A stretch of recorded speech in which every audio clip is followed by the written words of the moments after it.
full. Um, so I was asked to deliver a message to you guys as seniors from Ms. Kimball, which basically means you're not working hard enough and you have to do more. And of course, that's Jonah's April Fools. You guys are doing great. Um, okay. It wasn't even funny? Okay. Jonah, you missed my April Fool's joke, modeled on your own. Oh well. Hey, Ambra. Gosh, this is great attendance. I appreciate it. You guys must be really bored if you logged it on. Here's the deal. So while I'm watching to see if anybody else joins, unfortunately, let me see if, just a second, whoops. Okay. Let me just see if,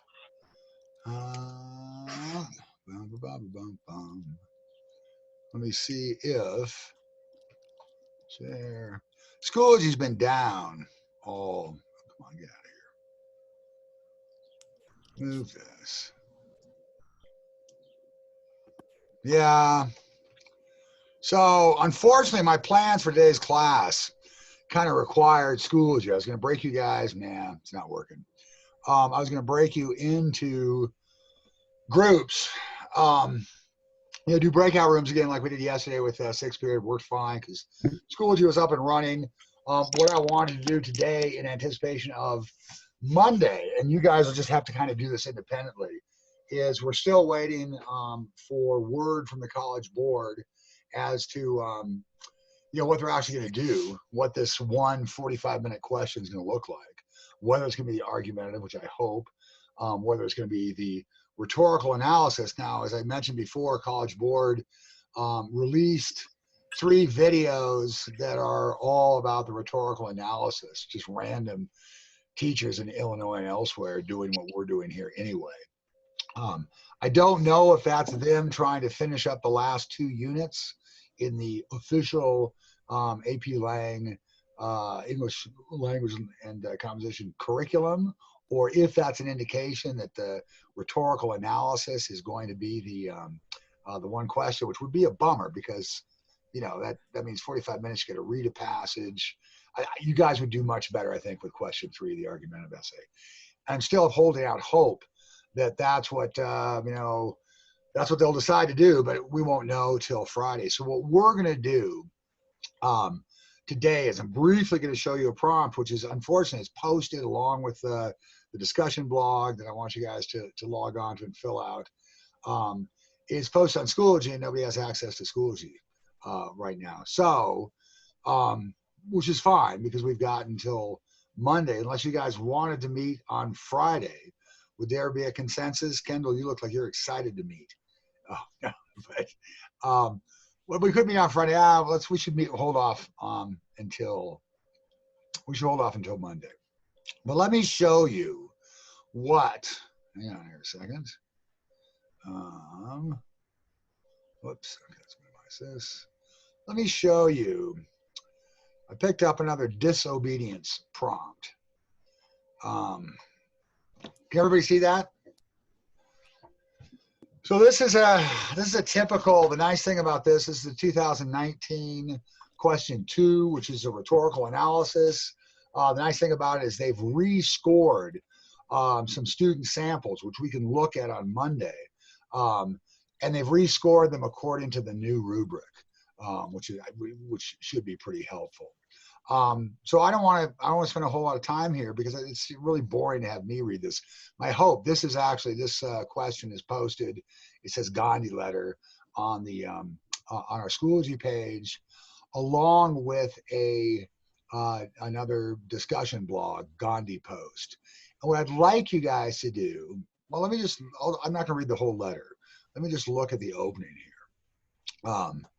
So this is question 2. In 1930, Mahatma Gandhi led a non-violent march in India protesting Britain's colonial monopoly on and taxation of an essential resource, salt. So we got disobedience here again. The Salt March, as it came to be known, was a triggering moment for the larger civil disobedience movement that eventually won India independence from Britain in 1947. shortly before the Salt March, Gandhi had written to Viceroy Lord Irwin, the Lord Viceroy, the representative of the British Crown in India. The passage below is the conclusion of that letter. Read the passage carefully, then in a well-written essay, analyze the rhetorical choices Gandhi makes to present his case to Lord Irwin. It's a fairly long letter, a fairly long passage. So I want you guys to read this passage, and I want you to read it as if you were reading it on, we're going to get rid of this because we don't need it. You got to keep in mind that, the question two, if that's what we wind up with, the rhetorical analysis is not you making an argument about the evils of colonialism or the benighted nature of Gandhi himself. You have to basically subordinate your writing to Gandhi's writing. You have to discuss what's being done in language in order to achieve Gandhi's aims. So you have to think back to the rhetorical triangle. You've got the speaker, you've got the audience, you've got the purpose. What are the relationships between? How is Gandhi anticipating what the Lord Viceroy already believes? What's his attitude? Is he obsequious, which is kind of brown-nosing, or is he threatening? Is he strident? Is he seeking out some sort of common ground? And of course, any of these things, what's his tone?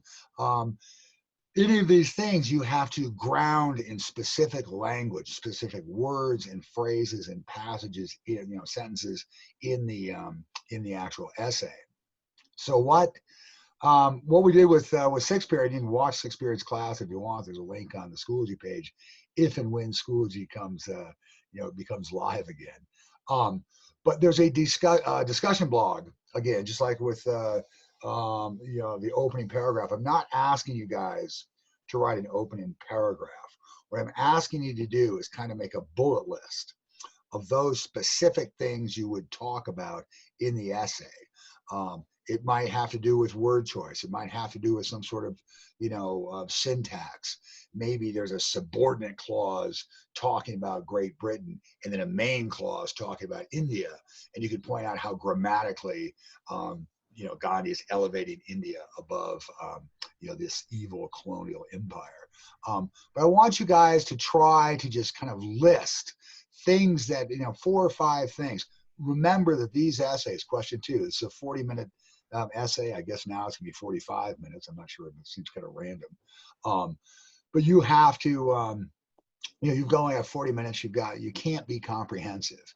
You've got to read this essay quickly, figure out first off in a short opening paragraph, which again, I'm not asking you to write a paragraph in response to this one, but you guys have to figure out what's the argument. What's Gandhi trying, what's the purpose in terms of rhetorical triangle? What's he trying to achieve? Obviously, he's trying to achieve, India's independence. He's, trying to, persuade the viceroy to, not to lift the ban on, in the short run, lift the ban on the manufacture of salt, this essential item. In the long run, of course, get the hell out of India and give India her independence. Some of the things, I can't remember who it was, might have been Sydney yesterday, was saying, oh, this reminds me of, this might well occur to you too, this is kind of not that different from the Declaration of Independence. And how are the founding fathers, who were strident and who were declarative in the face of King George, how are is their tone different from Gandhi's? But of course, you wouldn't write much about the Declaration of Independence. You only use it as a springboard to talk about what Gandhi's doing, what might be different about what he's doing, how effective it is, that sort of thing. So that's really, I had a class planned. Sorry about the lack of Schoology. I didn't realize how reliant my setup is on Schoology as opposed to, Google Docs or something, but it's not a problem. So you've got Thursday, Friday, Saturday, Sunday, just at some point. I kind of like the fact that we're able to break into groups and have you guys read it together. You might want to do that on your own. But so between now and Monday, I'd like you to log on to Schoology when it's back up and live. Take a look, read through the whole passage, annotate it in your head or on a piece of paper. Obviously, we don't have hard copies. And then log on to the discussion blog. It says the Gandhi Post, and give me a bullet list of 3 or 4 things that you think you would talk about, and try to link that to specific words, phrases, or things being done in language. And that's pretty much it. So sorry. Yeah, there goes a whole block. I know you guys are excited about staring at your computer screen for the next 90 minutes, but ain't gonna happen. Sorry, Matthew. I know. See, Matthew, you're bummed. So anyway, how are things going generally? Pretty well. Do we have a class meeting at noon today? Yeah. Is that the idea? Where's Jonah? Jonah. Oh, Jonah jumps out. Jonah, is that senior class meeting today at noon? Jonah, we can't hear you. Jonah, you got to turn your mic on. I think Jonah's internet is. It is at noon. I know that. It is at noon. Okay, and you guys are gonna be there, right? Yes. All right, good. Well, I'll see you in a couple hours, then I guess. I'd like to log on. Mrs. Lavender would like to log on. Nice thumb there. That's good. Where are those buttons? Where are my thumb buttons? Oh, reaction. Okay. Whoops. Jonah's coming back in. Here he goes. Here we go. Here's Jonah. Can you hear me? Hey, Jonah. Okay, cool. Yeah. I don't know why the audio wasn't working. And Ambra's clapping. How fun. So anyway, yeah. Sorry. Any thoughts? Any observations? The rhetorical analysis. Yeah, Peter. I think it's great. Mahatma Gandhi. There you go. So that's it. I'm sorry to cut you short. I know you guys are getting shortchanged in so many ways. But again, hopefully next Monday when we're logged on, we'll have access to Schoology, and we can go over those scored samples. We'll first look at your posts and see what are you guys talking about in this passage. Ambra, what's that?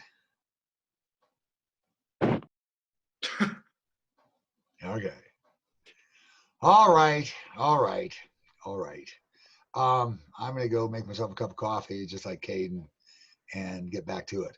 So I'll look for your posts. If you could get them posted by Friday, that'd be great, because it'd give me the weekend to read and comment on them. But again, that's about it.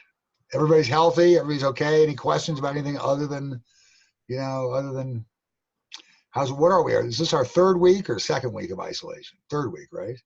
Mm-hmm. Yeah.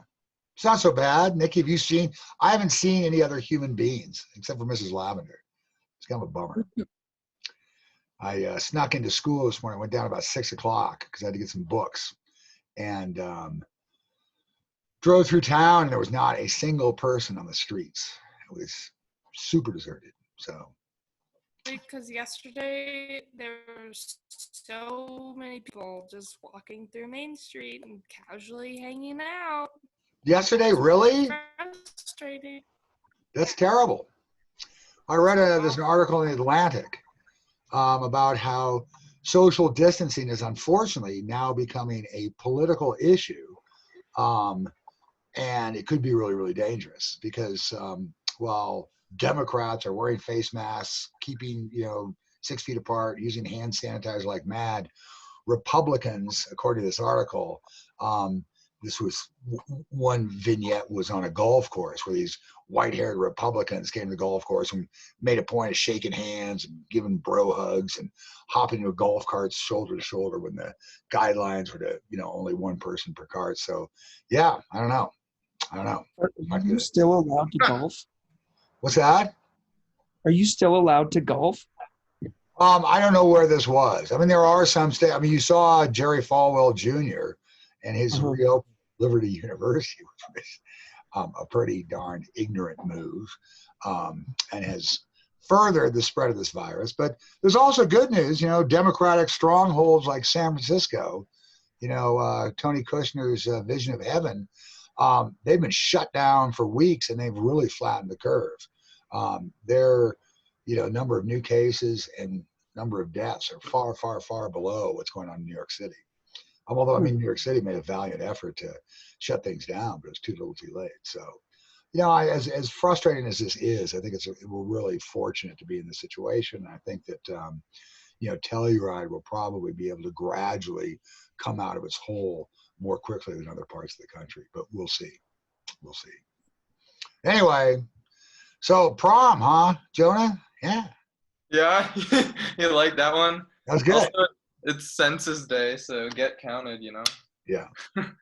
Well, you know, I haven't been able to check my mail for 2 weeks, so I don't want to go to the post office. So, Well, you can do it online, I think, but like I don't know if that's any better for anyone at the moment. But yeah.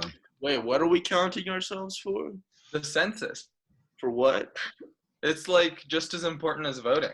You got to go sign up, and then our county gets more funding the more people that sign up for the census. Oh, okay. I thought this was What? What is this? No, I'm. never mind.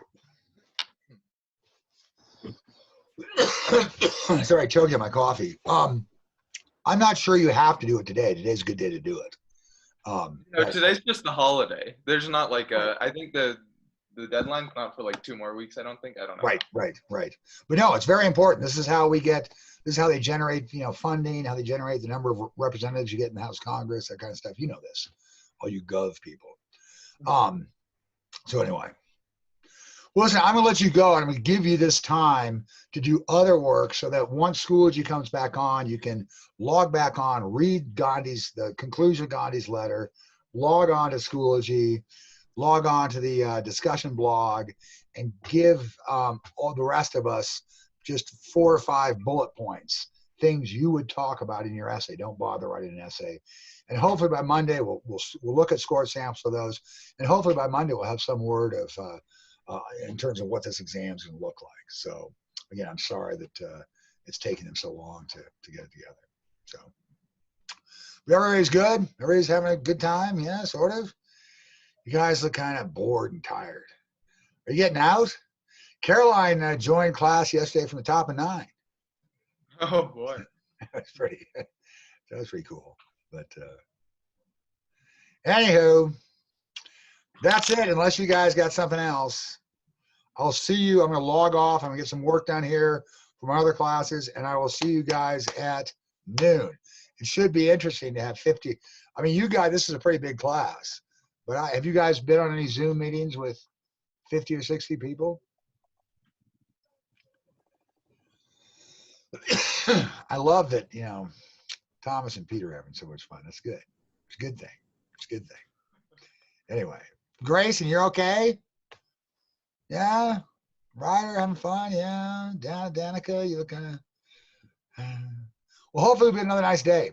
Get outside, get some responsibly distanced exercise, have fun, and enjoy reading this Gandhi letter. I will see you guys at noon. Okay? You all look so checked out. I'm gonna go ahead and end this meeting. It's great to see you, even on screen. Bye, Ambra. Tommy, it's kind of a weird picture. Thank you, Mr. Lavender. See you guys later. Read that letter. Bye.